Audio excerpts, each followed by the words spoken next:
پس از این برمیآید برادران عزیز که هرگز ما و شما باید دروغ نگوییم و هر چی گفتم تنها از برای خدا بود، نه از روی ریا.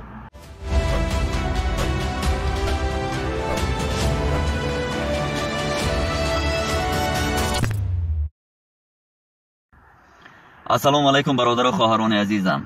رسیدن را باز هم به یک روز دیگری جمعه مبارک به یکایک شما تبریک و تهنیت میگویم.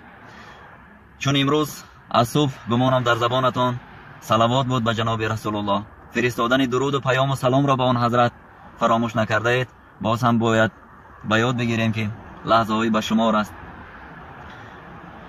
اللهم صلی علی محمد و علی آل محمد گوییم تا خداوند برای هر یک صلوات فرستاده ما برای ما و شما اجری زیادتر عطا فرماید. و من در آغاز صحبت از همه دانشمندان، برادران اهل اسلام، بزرگان که در نزد ایشان سخن کردن من اصلا جایز نیست، بخشش میپرسم، پوزش میخواهم. ولی به هر حال خواهش برادران مهاجرمان بود که تا یگان صحبت در موضوع های گوناگون وابسته به یگان قصه، روایت، یگان آیت، یگان حدیث برایشان بیاورم. خواهش ایشان را چون در غریبی هستند رد نکردم و امر خداوند را به یاد آوردم. برادران عزیزم مرا ببخشید اگر جای گستاخی حساب کردید و جای اندیشه من پرگناه و نادان را اگر غلط شماریدید، از شما یک جهان میندار میشدم که مرا اسلام میکردید. باقی حواله امان به خدا. و خداوند امر کرده در قرآن کریم که میان بندگان من کسانی هستند که امر میکنند بر معروف و نهی میکنند از منکر، یامرون عن المعروف و ینهون عن المنکر.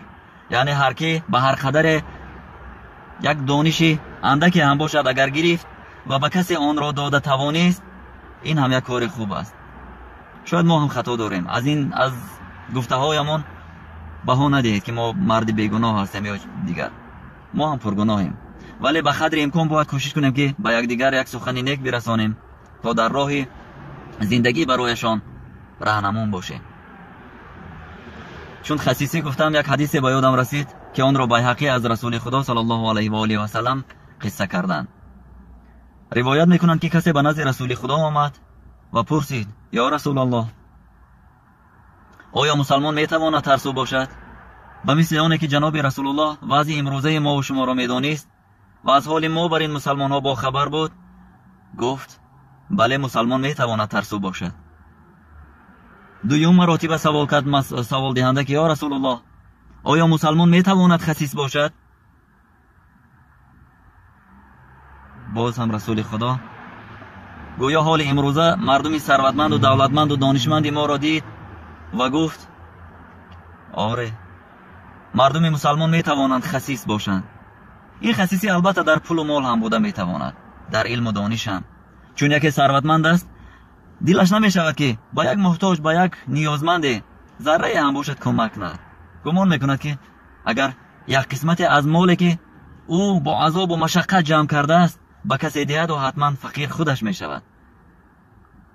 این خسیسی است.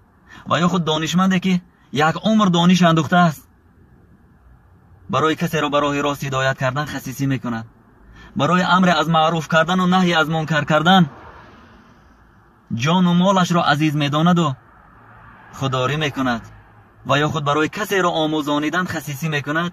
این نوع خسیسی را هم شاید جناب رسول الله حضرت محمد مصطفی صلی الله علیه و آله و سلم در نظر داشتند.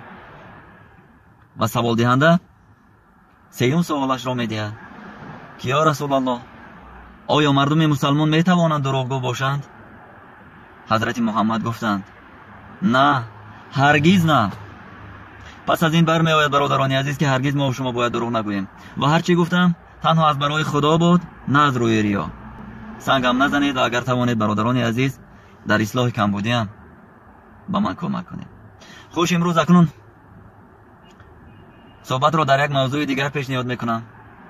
موضوع بسا جالب نمود به نظرم، چون من بیخبر از آن بودم. چون بعضی از برادر و خواهران در زیر نوارهای قبلی یک سخن نوشتن که من حیران موندم. به چه خاطر نوشتن؟ چرا این گونه بود؟ از یک حدیث دیگر که از حضرت عمر ابن خطاب روایت میکنند شروع میکنم.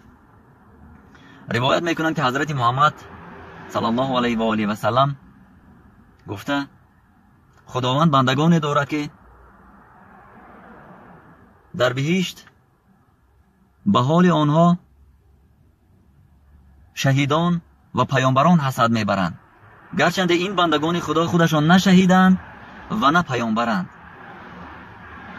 خوش به حال کسی که اگر شهیدان که چنین یک مرتبه بالایی را در دین ما دارند، پیامبران که از آن دیده مرتبه بالاتری در نزد خداوند دارند، به حال این بنده خدا حسد میبردند. چگونه بندگانند؟ باور دارم که از بین شما هم این گونه بنده های خواهند بود. رسول خدا گفتند این همان بنده هایی اند که در دنیا یک برادر مسلمان، یک خواهر مسلمانشان را میدیدند، هر کجا از دوستشان میداشتند و میگفتند من تو را تنها به خاطر الله دوست میدارم، من تو را تنها به خاطر الله دوست میدارم. خوش به حال چنین کسان. در حدیث دیگری آمده که رسول خدا گفتند هر کی به اندازه از اون برادرش که باز این را دوست می‌دارد زیادتر به خاطر الله از صدق و صفا دوست دارد برادر و خواهر مسلمانش را، خداوند مرتبه او را همون قدر هم بالاتر با منبرهای نور آرام می‌دهد. و به این منبر پر نور شهیدان و پیامبران هم حسد می‌بردند. پس برادران خواهران عزیز، خسیسی نکنید. مادر و برادر و خواهر و پدر و هر کسی نباشد و یا هم تو یک برادر مؤمن و مسلمان را میدانید، نوبسته به اون که او ثروتمند است، او دولتدار است، او بی دولت است، او فقیر است، و یا خواهر مسلمان را میبینید نوبسته به اون که او جای کار میکند نمیکند، او یک بنده خدا است. اگر در حقیقت از صدق از برای الله مهربان نسبت او مهر و محبت دارید، خسیسی نکنید، بگویید من تو را از برای الله هم دوست می‌دارم. و امید است که انا همین گونه سخنگویی ها اگر زیاد شد، مهر و محبت نسبت یکدیگری ما در جامعه زیاد شد، خداوند حتما برای ما و شما اجر زیادی را در بهشت فردا روز قیامت نصیب می‌گرداند. خسیسی نکنیم. این هم از خسیسی است، گاه از ترس برای یک برادر مسلمان، برای یک خواهر مسلمان، حتی برای نزدیکان و پیوندانمان ما با زبان آوردن اونه که دوستشون می‌داریم خودداری میکنیم. از ما چی میرود؟ تنها مهر، محبت. این است گومانیسم عالی، این است انسان دوستی بزرگی که خداوند با واسطه این دین حق، با واسطه جناب رسول الله حضرت محمد مصطفی صلی الله علیه و آله و سلم برای ما و شما تلقین کرده است. پس بیایید یکدیگر را دوست داریم، نوبسته به اونه که او کیست، او اندیشه‌اش چی است، او کدام یک اندیشه رو در جامعه تبلیغ میکنه. فقط فکر کنه که او یک بنده خدا است. اگر او بنده خدا را شما دوست داشتید، خدا شما را دوست می‌دارد. و میگویند که جواب گفتن به چنین یک مهر و محبت و دوستداری اسلامی چنین بوده. اگر کسی نسبت شما گفت که ای خواهر مسلمان من تو را تنها از برای الله دوست می‌دارم، و یا ای برادر اسلامی من تو را تنها به خاطر الله دوست می‌دارم، باید چنین جواب گردان بگذار آنی که تو مرا از برای او دوست داشته ای تو را هم دوست دارد. چی دعایی نیکه؟ وقتی که شما کسی را از برای الله دوست می‌دارید، الله بزرگ شما را دوست خواهد داشت. خوش به حال چنین کسان. یک پاره شعری شاعر شیرین کلام بدرالدین هلالی که او را عاشقان همچون پیامبر عاشقان میدانندش در ادبیات به یادم رسید. دشمن جانی یا از جان دوستتر دارم تو را. ولی این موضوع دیگر است. اگر خدا خواهد در موضوع دوستی و دشمنی، خدا خواهد در برنامه‌های آینده با شما صحبت خواهم انجام داد. ولی تا به آن زمان برادر و خواهران اسلامی، من همه شما را تنها به خاطر الله دوست می‌دارم. جمعه برای یکایک شما مبارک باشد. اللهم صل علی محمد و علی آل محمد كما صليت على إبراهيم وعلى آل إبراهيم إنك حميد مجيد.